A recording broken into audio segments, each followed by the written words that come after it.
Students આપણે last લેક્ચરની અંદર જોયું, લાસ્ટ વિડિયોમાં કે સબ્જેક્ટ અને વર્બ, બરોબર. આપણે સબ્જેક્ટ અને વર્બ જોયું, બરોબર. તો સબ્જેક્ટ એટલે કે કર્તા કોને કહેવાય, બરોબર, એ જોયું. પછી ત્યાર પછી જોયું ક્રિયાપદ, બરોબર. ક્રિયાપદ કોને કહેવાય, એના કેટલા પ્રકાર હોય, એને કેટલી રીતે લખી શકીએ, આ બધું આપણે ડિસ્કસ કર્યું, બરોબર. ત્યાર પછી નેક્સ્ટ જોવાનું છે ઓબ્જેક્ટ. ઓબ્જેક્ટ એટલે કર્મ. કોઈ પણ વાક્ય રચનાની અંદર કર્મ, તો કર્મ છે કોઈ પણ વાક્ય રચના હોય તો એની અંદર કર્તા ક્રિયાપદ અને કર્મ, બરોબર, આનું સ્થાન મહત્વનું હોય. તો આપણે હવે કર્તા જોયું, ક્રિયાપદ જોયું, બરોબર, અને હવે જોશું કર્મ, બરોબર. અને કર્મ છે તો કર્મ કોને કહેવાય, બરોબર. તો કર્મની વ્યાખ્યા શું હોય, બરોબર, એનું એક્ઝામ્પલ શું હોય, કેવી રીતે કર્મ મળે, આ આપણે જોશું. તો સૌથી પહેલા કર્મ કહેવાય કોને, બરોબર. કર્મ કોને કહેવાય તો કે એની વ્યાખ્યા શું હોય, તો કે કેવી રીતે કર્મ મળે, બરોબર. તો આપણે જોઈએ તો કે આપણે એક એક્ઝામ્પલ દ્વારા સમજીએ. હું એક એક્ઝામ્પલ લખું. ફોર એક્ઝામ્પલ કે શિક્ષકે વિદ્યાર્થીને સજા કરી, બરોબર. આવું એક વાક્ય લખ્યું આપણે, બરોબર. તો મેં તમને કીધું કે જનરલી વાક્ય રચના શું હોય, કર્તા ક્રિયાપદ અને કર્મ એવી રીતના હોય.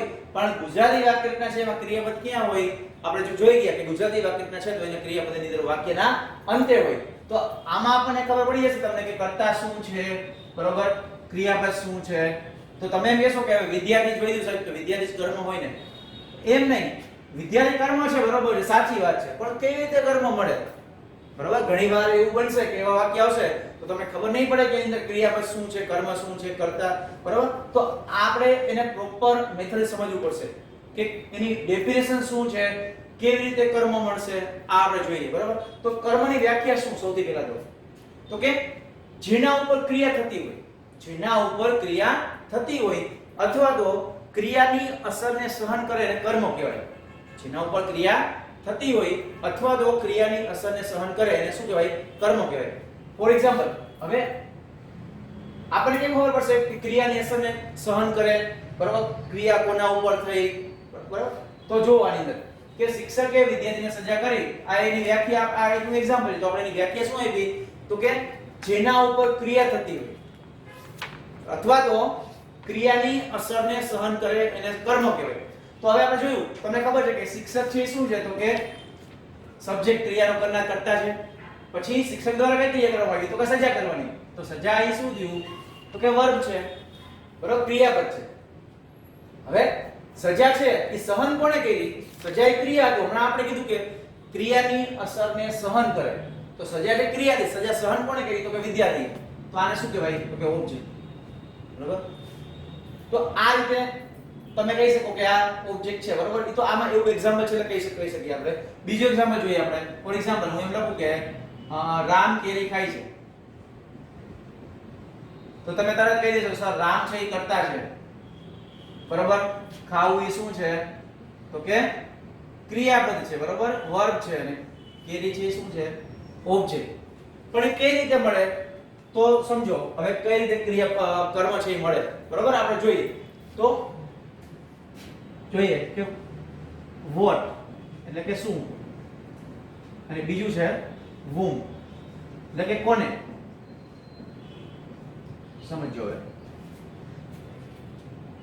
કર્મ છે કે ઓબ્જેક્ટ છે કઈ રીતે ગોતવું, તો એના માટેના આ બે પોઈન્ટ છે તમારે ધ્યાનમાં લેવાના છે કે તમારે વોટ અથવા whom વડે પ્રશ્ન પૂછવાનો છે, બરોબર.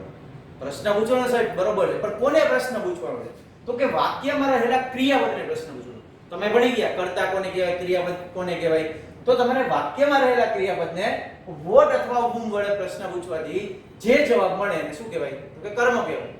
તો આ બધું બેઝિક વસ્તુ છે, તમે ભણી ગયા છો, બરાબર. બેઝિક છે, તમે 5મા ધોરણથી લઈ, બરાબર, અને 9 ધોરણ સુધી ભણ્યા છો, બરાબર. તો આ વસ્તુ તમે ભણી ગયા છો, છતાં પણ આપણે રિવિઝન કરીએ છીએ કે બેઝિક વસ્તુ છે તો આગળ ટોપિક સમજીએ તો આ બેઝિક વસ્તુ છે એ આપણે ભૂલાઈ જાય નહીં અને એનું રિવિઝન થઈ જાય. તો એટલા માટે આપણે સમજીએ. તો હવે જો કે વોટ અથવા તો whom વડે પ્રશ્ન પૂછવાથી જે જવાબ મળે એને શું કહેવાય, બરાબર, કર્મ કહેવાય. તો મેં તમને કીધું કે પ્રશ્ન કોને પૂછવાનો, વોટ અથવા whom વડે. તો કે ક્રિયાપદને. વાક્યમાં રહેલા કે ક્રિયાપદ તમને ખબર છે કોને કહેવાય? તો આમાં શું છે? ખાય. ખાવું એ ક્રિયાપદ છે, બરાબર? ખાય છે. આમાં શું છે? સજા. તો હવે જો તમે અહીંયા વર્બ છે, ક્રિયાપદને પ્રશ્ન પૂછો whom વડે, બરાબર? કે કોને સજા કરી? તો જવાબ શું મળ્યો? વિદ્યાર્થી. તો વિદ્યાર્થી શું થયું? ઓબ્જેક્ટ. બરાબર? એવી જ રીતે અહીંયા વર્બ છે એ, બરાબર, ખાવું એ ક્રિયાપદ છે. ક્રિયાપદને તમે બોટ વડે પ્રશ્ન પૂછો કે શું ખાય છે? તો જવાબ મળશે કેરી. તો કેરી છે એ શું કહેવાય? ઓબ્જેક્ટ. બરાબર? કર્મ છે. તો આ રીતે વાક્યમાં રહેલા ક્રિયાપદને વોટ અથવા whom વડે પ્રશ્ન પૂછવાથી જે જવાબ મળે એને કર્મ કહેવાય. આ યાદ રાખવાનું છે આપણે. એવું નહીં યાદ નથી રાખી લેવાનું કે ભાઈ કર્તા ક્રિયાપદ અને કર્મ આ પ્રમાણે આવે તો એને કર્મ છે એ હંમેશા ગુજરાતી વાક્યતા હોય તો છેલ્લે ભાઈ આ રીતે યાદ રાખવાનું નથી, બરોબર? અંગ્રેજીમાં કર્તા ક્રિયાપદ કર્મ આવે તો છેલ્લે કર્મ હોય એવી રીતે ગોખવાનું નથી. નિયમ પ્રમાણે તમારે સમજવાનું છે. ઘણીવાર એવું બનશે કે કોઈ એક્ઝામ્પલમાં કર્મ પહેલા આપેલું છે તો તમે યાદ રાખેલું છે કર્તા ક્રિયાપદ કર્મ, તો કર્મ તો છેલ્લે ન હોય, બરાબર? તો વાક્યની શરૂઆતમાં. એટલે એવું નહીં હોય કે દરેક વાક્યની અંદર કર્મ છે એ છેલ્લે આવેલું જ હશે. તો એના માટે આપણે કર્મ ગોતવા માટે મેં તમને કીધું કે વોટ અથવા whom વડે પ્રશ્ન પૂછવાથી જે જવાબ મળે એને શું કહેવાય? કર્મ. આપણે યાદ રાખશું. બીજું, હવે કર્મ છે, બરાબર, તો બે પ્રકારના હોય, બરાબર? એક છે મુખ્ય કર્મ, બરાબર, અને બીજું છે ગૌણ કર્મ. તો આ કઈ રીતે મળશે?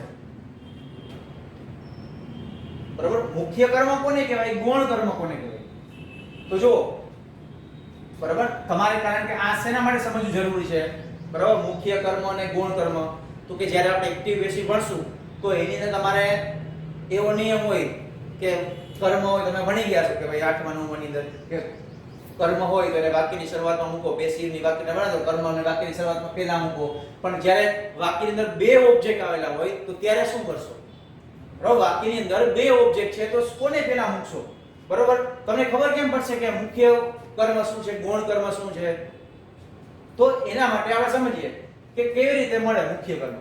તો તમે જ્યારે વાક્યમાં રહેલા ક્રિયાપદને વોટ વડે પ્રશ્ન પૂછશો. શેના દ્વારા? વોટ વડે. વોટ વડે પ્રશ્ન પૂછશો અને જે જવાબ મળશે એને શું કહેશું આપણે? મુખ્ય કર્મ કહેશું. શું કહેશું? મુખ્ય કર્મ.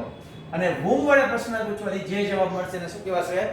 ગૌણ કર્મ કહેવાશે. બરોબર? આપણે એક્ઝામ્પલ દ્વારા સમજીએ અને વધારે. પણ યાદ રાખજો, વોટ વડે પ્રશ્ન પૂછવાથી મળે એને શું કહેવાય? તો કે મુખ્ય કર્મ. whom વડે પ્રશ્ન પૂછવાથી જવાબ મળે એને શું કહેશું આપણે? ગૌણ કર્મ.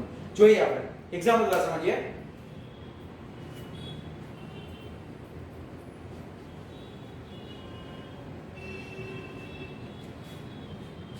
एग्जाम्पल द्वारा समझिए कि for example Surabhi teaches us classical music.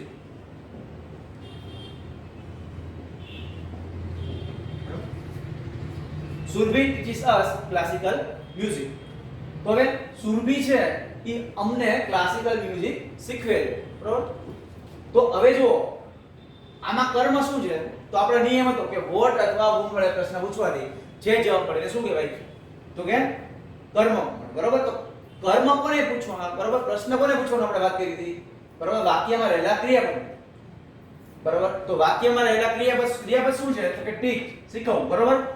હવે આને તમે પ્રશ્ન પૂછશો શેના દ્વારા?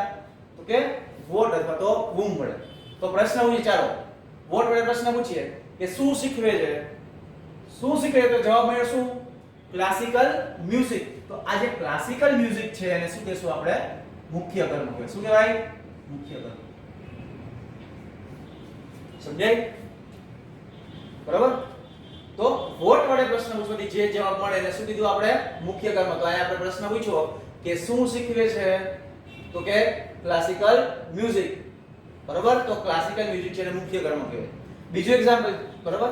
whom વડે પ્રશ્ન પૂછીએ હવે. ચાલો, whom વડે, બરાબર? કોને શીખવે છે? તો us, અમને શીખવે છે. કોને શીખવે છે? અમને. તો આ જે જવાબ મળે એને શું કહેવાય? ગૌણ કર્મ. તો જો જ્યારે એક્ઝામમાં એક્ટિવ પેસિવ ની વાક્ય રચના હોય, બરાબર? એક્ટિવ પેસિવ નો ટોપિક ભણતા હોય અને જ્યારે બે કર્મ હોય વાક્યની અંદર ત્યારે તમે કોઈ પણ કર્મને છે એ બરાબર કર્તા તરીકે લઈ તમે વાક્ય છે એ પેસિવ માં બનાવી શકો છો. પણ ખાસ ધ્યાન રાખવાનું કે મુખ્ય કર્મ કેવી રીતે મળે અને ગૌણ કર્મ કેવી રીતે મળે, બેયના શું ડિફરન્સ આવે. તમે મુખ્ય કર્મ આગળ લઈને પેસિવ નું વાક્ય રચના બનાવો અથવા તો ગૌણ કર્મને આગળ લઈને વાક્ય રચના બનાવો પેસિવ ની, તો શું ફેર પડે બરાબર એ આપણે જ્યારે પેસિવ ટોપિક સમજશું ત્યારે રીતે જોશું. પણ અત્યારે તમને શું ખબર પડવી જોઈએ કે વાક્યમાં કર્મ છે કેવી રીતે મળે, બરાબર કર્મ કેવી રીતે મળે, શું પ્રશ્ન પૂછવાથી મળે, કોને પ્રશ્ન પૂછવાથી મળે. તો બરાબર કર્મ કેટલા હોય તો કે મુખ્ય કર્મ અને ગૌણ કર્મ, બે પ્રકારના કર્મ આવે બરાબર. વોટ વડે પ્રશ્ન પૂછવાથી આવે ને મુખ્ય કર્મ કહેવાય, ગુણ વડે પ્રશ્ન પૂછવાથી આવે ને ગૌણ કર્મ કહેવાય બરાબર. તમે એક વસ્તુ ખાસ યાદ રાખજો, જે સમજાવવામાં આવે છે બરાબર, પહેલા તો ધ્યાનપૂર્વક સમજજો બરાબર. અંગ્રેજી મેં પહેલા જ કીધું હતું પહેલા વિડિયોની અંદર કે અંગ્રેજી અઘરું નથી, એને અઘરું કરી મૂકવામાં આવ્યું છે. શું કામ? કારણ કે આપણે પ્રોપર મેથડ સમજતા નથી. પહેલા તમે વ્યવસ્થિત સમજી લ્યો બરાબર, સમજો, પછી તમે લખવાની એની કોશિશ કરો, પછી લખો, તમારી નોટબુકમાં નોંધ કરો. છતાં પણ ન સમજાય તો અહીંયા શિક્ષક હોય ને પ્રશ્ન પૂછો બરાબર, તો તમને સરળતાથી સમજાશે. પણ તમારે પહેલા તો સમજવું પડશે બરાબર. પહેલા સમજો, આત્મસાત કરો, લખો, પછી નો સમજાય તો તમે વિદ્યાર્થી છે એ શિક્ષકને પ્રશ્ન પૂછી શકે છે બરાબર. તો આઈ થિંક આ સમજાઈ ગયું છે કે કર્તા કોને કહેવાય, ક્રિયાપદ કોને કહેવાય અને કર્મ કોને કહેવાય બરાબર. એકવાર આપણે રિપીટ કરી દઉં તમને કે કર્તા, ક્રિયાપદ અને કર્મ કોને કહેવાય. તો કર્તા છે તો ક્રિયાનો કરનાર કર્તા કહેવાય. આપણે જોયું હતું કે બાળક દોડે છે તો દોડવાની ક્રિયા છે એ બાળક દ્વારા કરવામાં આવે છે, તો બાળક છે એ ક્રિયાનો કરનાર છે, તો બાળક છે એ કર્તા છે. ત્યાર પછી ક્રિયાપદ જોયું હતું તો કે આઈ રાઇટ અ લેટર બરાબર, તો હું પત્ર લખું છું, તો મારા દ્વારા કઈ ક્રિયા કરવામાં આવી તો લખવાની, તો લખવું શું હતું? વર્બ, ક્રિયાપદ હતું. કર્મ બરાબર, કર્મ કોને કહેવાય? તો આપણે જોયું કે વાક્યમાં રહેલા ક્રિયાપદને વોટ અથવા હું વડે પ્રશ્ન પૂછવાથી જે જવાબ મળે ને શું કહેવાય? તો કે કર્મ કહેવાય. એક્ઝામ્પલ દ્વારા જે એક્ઝામ્પલ જોઈ, ફોર એક્ઝામ્પલ આમાં લખ્યું મેં કે આઈ રાઇટ અ લેટર, આવું લખ્યું છે, તો લખવાની ક્રિયા ઓબ્વિયસલી કોના ઉપર કરવામાં આવે છે? તો કે પત્ર ઉપર. તો લેટર છે એ શું છે? તો કે ઓબ્જેક્ટ છે. અને આપણે નિયમ પ્રમાણે તમને કીધું હતું કે ક્રિયાપદ હોય અને વોટ અથવા હું વડે પ્રશ્ન પૂછવાથી જે જવાબ મળે ને શું કહેવાય? તો કે કર્મ કહેવાય. આપણે પ્રશ્ન પૂછે વોટ વડે કે શું લખે છે? તો કે પત્ર, લેટર લખે છે, તો ઈ શું મળ્યું? કર્મ મળ્યું. તો તમને આ બેઝિક છે એ સમજાઈ ગયું છે બરાબર. કર્તા, ક્રિયાપદ અને કર્મ બરાબર. ક્રિયાપદ છે તો એના કેટલા પ્રકાર હોય, કેટલી રીતે લખી શકાય એ આપણે જોયું. હવે ત્યાર પછી બરાબર, હવે જે આપણા જે મેઈન ટોપિક છે, હવે આપણે બરાબર આ બેઝિક વસ્તુ સમજીએ, પછી પાર્ટ્સ ઓફ સ્પીચ ના ટોપિક છે આપણે જોઈએ હવે કે શું આવે છે અંદર. આપણે વન બાય વન છે પાર્ટ્સ ઓફ સ્પીચ છે એના ટોપિક જોતા જશું બરાબર. પાર્ટ્સ ઓફ સ્પીચ છે તો બહુ લેન્ધી ટોપિક છે, પણ આપણે એક સાથે નહીં પણ થોડું થોડું અંદર સમજતા જઈએ બરાબર. એમાં જનરલી જોઈ એડજેક્ટિવ શું કહેવાય એને ગુજરાતીમાં? તો કે વિશેષણ. ચાલો, એડજેક્ટિવ વિશેષણ. અડધી રાતે કોક નિંદરમાંથી ઉઠાડી પૂછે એડજેક્ટિવ એટલે શું, વિશેષણ એટલે શું, તો તરત તમે કહેશો જે નામના અથવા વ્યક્તિના નામના અર્થમાં વધારો કરે ને વિશેષણ કહેવાય. વ્યક્તિ અથવા વસ્તુના નામ અથવા ગુણમાં વધારો કરે ને વિશેષણ કહેવાય. તો વિશેષણ છે, એડજેક્ટિવ છે, એની વ્યાખ્યા આવડે એટલે શું એડજેક્ટિવ આવડી જાય? તો કે ના. તો શું કરવું પડે? તો કે એને પ્રોપર સમજવું પડે એડજેક્ટિવ કોને કહેવાય બરાબર. એને એડજેક્ટિવ કોને કહેવાય એની વ્યાખ્યા આવડતી એડજેક્ટિવ આવડી જતું નથી, તો એને પ્રોપર ફોર્મેટમાં સમજવું પડશે કે એડજેક્ટિવ શું છે બરાબર. ખાસ અગત્યનો ટોપિક છે, જોઈએ આપણે બરાબર. તો એડજેક્ટિવ એટલે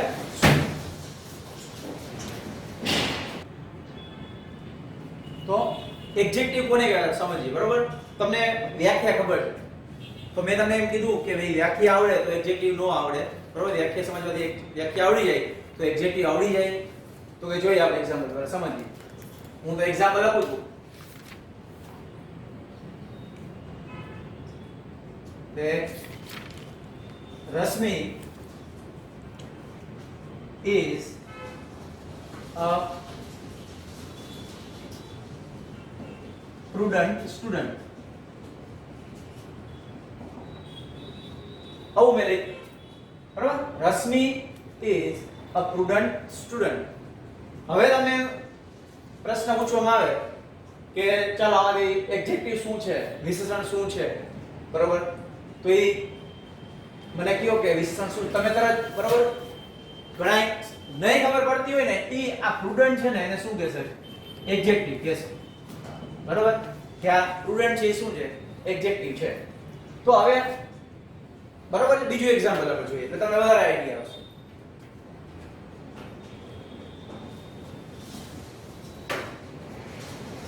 ચાણક્ય is intelligent.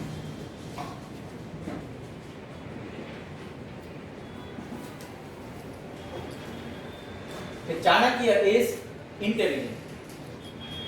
તો હવે તમે આમાં કહેશો કે એડજેક્ટિવ શું છે? તો આપણે જોઈએ કે આમાં એડજેક્ટિવ શું છે. તમે કહેશો કે ઇન્ટેલિજન્ટ છે એ એડજેક્ટિવ છે. બરોબર છે?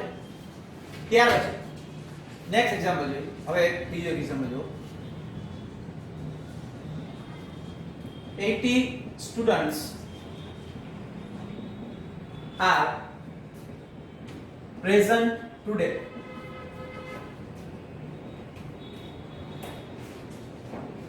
બરાબર? 80 students are present today.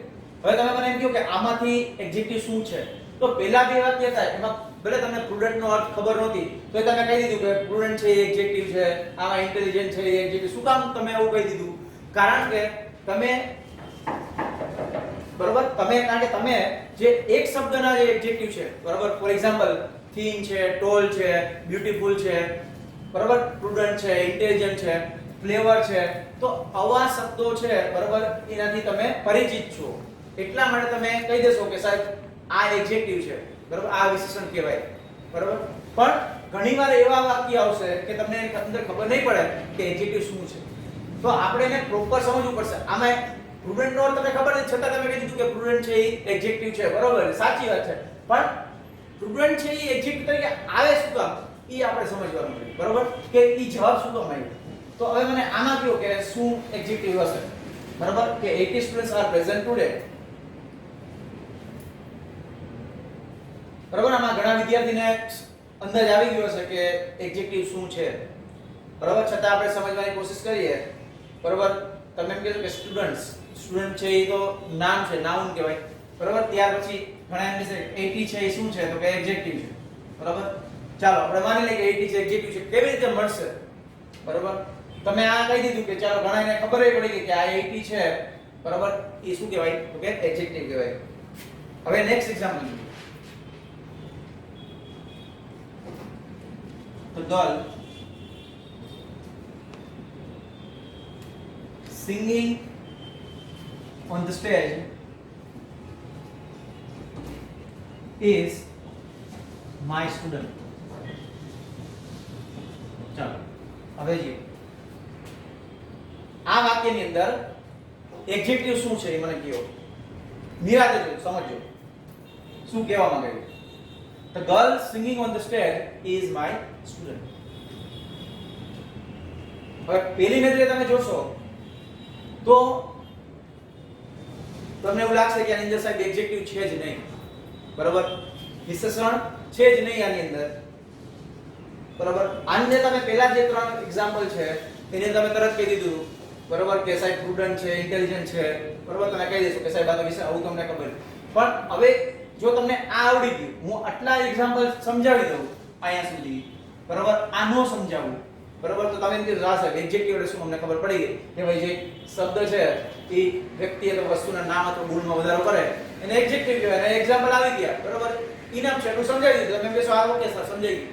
પણ જ્યારે તમે આગળ જાશો તમે પહેલા જ કીધું કે વિદ્યાર્થી છે 12 ધોરણ સુધી ભણે છતાંય કોમ્પિટિટિવ એક્ઝામ ને ક્લાસમાં જવું પડે, તો એનું રીઝન શું છે? કારણ કે પ્રોપર મેથડ સમજતા નથી. બરાબર? તમે શીખ્યા હોય એવું અને એક્ઝામમાં પૂછાય એવું, તો એના માટે થઈ અને આપણે પ્રોપર મેથડ છે સમજવાની જરૂર છે. હવે સમજો કે એડજેક્ટિવ છે કેવી રીતે મળે એ સમજો. બરાબર? મેથડ શું છે એ સમજો. હવે આ કીધું છે કે Rashmi is a prudent student. બરાબર? તો હવે અહીંયા જો અહીંયા શું છે સ્ટુડન્ટ છે શું છે તો કે નામ છે બરોબર રશ્મિ છે એ શું છે તો કે નામ છે નાઉન છે બરોબર માનો કે તમને અહીંયા રશ્મિની જગ્યાએ અહીંયા એવું આપ્યું હોત માનો કે અહીં આપેલું he is a prudent student એ સર્વનામ છે તો નામ અથવા સર્વનામ થઈ ગયું બરાબર તો તમારે એડજેક્ટિવ છે કેવી રીતે ગોતવું બરાબર ઈ મેથડ સમજવાની છે તો હવે જો વાક્યમાં સૌથી પહેલા તો તમારે શું કરવાનું તો કે નામ અથવા સર્વનામ ગોતવાના નામ અથવા સર્વનામ આ તો નામ અથવા સર્વનામ તો ઓળખતા આવડવું જ જોઈએ બરાબર કે he is a prudent student તો આમાં he છે શું છે તો કે સર્વનામ છે સ્ટુડન્ટ છે શું છે તો કે નામ છે તો હવે શું કરવાનું તમારે તો કે નામ અથવા સર્વનામ હોય એને પ્રશ્ન પૂછવાનો શું પ્રશ્ન પૂછવાનો કેવું અથવા કેટલું શું પ્રશ્ન પૂછશો કેવું અથવા કેટલું બરાબર આ પ્રશ્ન પૂછવાથી જે જવાબ મળશે એ એડજેક્ટિવ જ હોય હવે તમે પ્રશ્ન પૂછો બરાબર કે સ્ટુડન્ટ છે બરાબર વિદ્યાર્થી છે તો તમે કહેશો કેવો વિદ્યાર્થી છે તો જવાબ મળશે શું તો કે પ્રુડન્ટ સ્ટુડન્ટ કેવો સ્ટુડન્ટ છે પ્રુડન્ટ સ્ટુડન્ટ છે તો જો તમને બરાબર વાક્યની અંદર ઇંગ્લિશ ની અંદર બરાબર કોઈ પણ વાક્ય હોય તો તમને ભલે એનો અર્થ ખબર ન પડે આખું વાક્ય ગુજરાતી ન આવડે પણ તમને એનું ભાઈનું ટૂટું ગુજરાતી આવડવું જ જોઈએ બરાબર બરાબર આવડવું જોઈએ અનિવાર્ય છે કમ્પલસરી આવડવું જ જોઈએ હું એમ નથી કહેતો કે તમને પ્રુડન્ટ નો અર્થ ખબર હોવી જ જોઈએ બરાબર ગુજરીશ બોલો he is a prudent ભલે પ્રુડન્ટ નો તમને ખબર નથી તો પ્રુડન્ટ નો પ્રુડન્ટ તો આવડે કે ન આવડે તમે એમ કહી શકો કે તે એક પ્રુડન્ટ સ્ટુડન્ટ છે પ્રુડન્ટ વિદ્યાર્થી છે આવું તો આવડે કે ન આવડે બરાબર પ્રુડન્ટ નો અર્થ ભલે તમને ન ખબર હોય તો તમને આવું ભાઈનું ટૂટું ગુજરાતી કરતા આવડવું જ જોઈએ તો તમને તરત ખબર પડી જશે અને નામ સર્વનામ ઓળખતા આવડવું જોઈએ જો હવે તમે કહેશો કે અહીંયા he is a prudent student તે એક પ્રુડન્ટ સ્ટુડન્ટ છે પ્લસ સ્ટુડન્ટ નું પ્રુડન્ટ રાખ્યું સ્ટુડન્ટ નું સ્ટુડન્ટ જ રાખ્યું તમે છતાં પણ હવે તમને નામ સર્વનામ ખબર પડી ગઈ તો આપણે કીધું હતું કે નામ અથવા સર્વનામ હોય એટલે તમે પ્રશ્ન પૂછશો કેવું અથવા કેટલું બરોબર તો કેવું અથવા કેટલું તો વિદ્યાર્થી છે સ્ટુડન્ટ છે અને પ્રશ્ન પૂછ્યો કે કેવો વિદ્યાર્થી છે તો જવાબ શું મળ્યો પ્રુડન્ટ સ્ટુડન્ટ તો આ જે છે એ શું કહેવાય એડજેક્ટિવ જ હોય બરાબર બીજું એક્ઝામ્પલ ચાણક્ય ઇઝ ઇન્ટેલિજન્ટ તો ચાણક્ય કેવો બરાબર ચાણક્ય છે કેવો છે ચાણક્ય નામ છે નામને પ્રશ્ન પૂછ્યો કેવું અથવા કેટલું ચાણક્ય કેવો તો કે ઇન્ટેલિજન્ટ જવાબ મળ્યો ઇન્ટેલિજન્ટ તો આ શું મળ્યું આપણને વિશેષણ મળ્યું 80 સ્ટુડન્ટ્સ આર પ્રેઝન્ટ ટુડે આમાં શું છે નાઉન તો કે સ્ટુડન્ટ બરાબર તો હવે પ્રશ્ન પૂછ્યો કેવું હોય તો કેટલું કેટલા વિદ્યાર્થીઓ તો કે 80 તો 80 છે એને શું કહેવાય તો કે એડજેક્ટિવ કહેવાય શું કહેવાય એડજેક્ટિવ તો આ રીતે તમે પ્રોપર મેથડ થી તમે સમજશો બરાબર એના નિયમ સમજશો તમને કોઈ દિવસ ઇંગ્લિશ છે અઘરું લાગશે નહીં પણ તમે ડાયરેક્ટ ગોખશો કે ભાઈ બ્યુટીફુલ વર્ડ આવે ઇન્ટેલિજન્ટ આવે બરાબર કોઈ પણ ટોલ આવે થીન આવે બિગ આવે રેડ આવે તો એને વિશેષણ કહેવાય તો ક્યારેય તમારો જવાબ સાચો પડશે નહીં બરાબર તો આપણે પ્રોપર મેથડ થી સમજવાનું છે તો હવે મેં તમને કીધું કે એવું હતું કેટલું પ્રશ્ન જે જવાબ મળે એને એડજેક્ટિવ કહેવાય હવે જુઓ અહીંયા નેક્સ્ટ એક્ઝામ્પલ જોઈએ હવે આ એક્ઝામ્પલ વાત કરીએ હવે મેં તમને શું કીધું હતું કે તમને વાક્યની અંદર નામ અથવા સર્વનામ ઓળખતા આવડવું જોઈએ તો હવે જો આમાં નામ શું છે હવે ગર્લ છે નાઉન છે તો કે બરાબર સિંગિંગ છે ક્રિયાપદ છે ઓન છે બરાબર પ્રેપોઝિશન્સ છે સ્ટેજ છે નાઉન છે તો કે માય સ્ટુડન્ટ બરાબર શું છે તો કે નાઉન છે નામ છે તો હવે જો તો અહીંયા સ્ટુડન્ટ સ્ટેજ ગર્લ આ બધા શું થયા નામ હવે આપણી જો આમાં પહેલા તમને વાક્ય લખ્યું ત્યારે તમને ખબર નથી પડી કે આમાં એડજેક્ટિવ શું છે તો કઈ રીતે ઓળખવું તો પહેલા તો આપણે શું કરવું પડે તો કે આનું બરાબર ઓપરેશન કરવું પડે પોસ્ટમોર્ટમ કરવું પડે બરાબર સર્જરી કરવી પડે પાર્ટ્સ પેડ આપણે પહેલા તો ધીમે ધીમે કે પહેલા આપણે શું કર્યું તો કે નાઉન ઓળખ્યા બરાબર નાઉન શું છે આપણને એટલી ખબર પડે કે તમને પહેલા કીધું કે નામ અથવા સર્વનામ ઓળખતા આવડવું જોઈએ તો કે સ્ટુડન્ટ છે એ નામ છે બરાબર પછી તો કે સ્ટેજ છે એ નામ છે ગર્લ છે એ નામ છે તો હવે તમે પ્રશ્ન પૂછો જો કે સ્ટુડન્ટ વિદ્યાર્થીને પ્રશ્ન બરાબર વિદ્યાર્થી કેવો વિદ્યાર્થી છે બરાબર તો તમને આમાં કઈ જવાબ મળે છે કેવું કેટલું તો એનો જવાબ મળતો નથી બરાબર ઓકે ચાલો પછી નેક્સ્ટ સ્ટેજ ને પ્રશ્ન સ્ટેજ છે નાઉન છે તો સ્ટેજ એ કેવું પ્રશ્ન પૂછ્યો કે ભાઈ સ્ટેજ છે તો કેવું સ્ટેજ છે નાનું મોટું શણગારેલું કેવું સ્ટેજ છે જવાબ મળે છે આમાં કઈ તો કે ના નથી જવાબ મળે ગર્લ ને પ્રશ્ન છોકરી કેવી છોકરી તો જવાબ મળે તો કે હા તો કે સ્ટેજ ઉપર ગાતી છોકરી singing on the stage stage ઉપર ગાતી છોકરી છે એ મારી વિદ્યાર્થી છે the girl singing on the stage is my student stage ઉપર ગાતી છોકરી છે એ મારી વિદ્યાર્થી છે તો મને જવાબ શું મળ્યો